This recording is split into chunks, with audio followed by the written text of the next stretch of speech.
Hello, I'm Alison Handysides, and this is my critical analysis for my thesis project.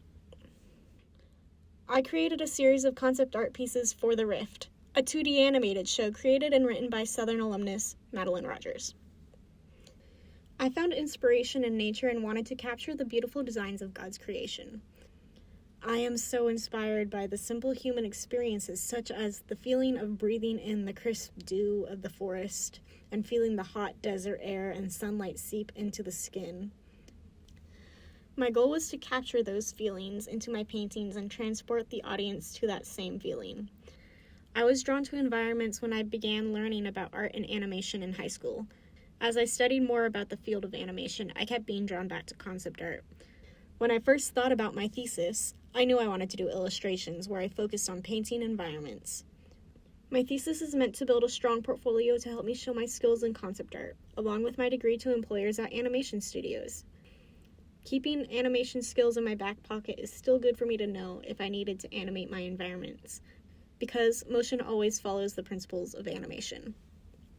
My current point of view is that I know I still have a lifetime's worth to learn about concept art, but I know that the time and effort I have put into my skill set has helped me reach my goals, and I am proud of how far I've come. I know growth is not linear, but as long as I keep pushing forward, the growth will come with time. During the first semester of my thesis, I had completed 3 out of 13 of my key moment illustrations. Initially, I was getting stuck in the details long before I was done setting the groundwork, causing me to slow down. I took a pause with my thesis in hopes that I would be able to bring up my drawing speed. During that break, I was practicing bringing up my skills in figure drawing and how to work at a faster pace. Drawing is like a muscle. I noticed there was a need to strengthen my weak spots in my understanding of anatomy and perspective. I learned that repetition and practice will ultimately be what helps me grow in my craft. By practicing every day, improvements came along with it.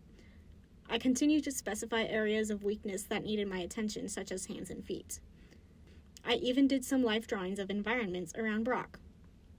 At first, it was a hard reality to face that I would be graduating later than I anticipated.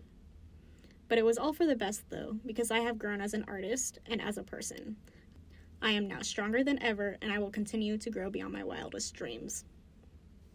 My artistic influences are Devin L. Kurtz, Alia Chen, Dennis Eistelman, Jorge Jacinto, and Douglas Murakami, among many other artists.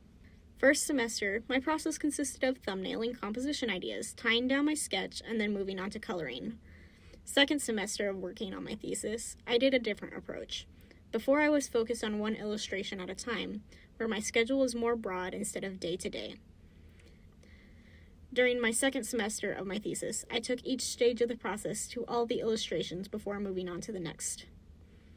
This method helped me tremendously because I was able to work on the same type of work instead of jumping from polishing to thumbnailing new ideas again. I thumbnailed the 10 remaining key moments and made 10% builds for each piece using Maya as a tool to understand perspective. Though I ultimately decided for this project it would be best to keep the images as grayscale, focusing on the range of values in my composition. My thesis is only a portion of my portfolio. It is not completed, but it does display my current skill set and my understanding of environments and how to light them within illustrations. I anticipate growing further into the world of environments. I would like to begin dabbling in creating physical dioramas, in addition to continuing illustrations for concept design. After graduation, I am going to try to get a developmental position for the media team at my local church in Loma Linda. 10 years from now, I see myself designing environments, painting them to be lit for movies, and building the small sets for stop-motion films. Thank you for listening.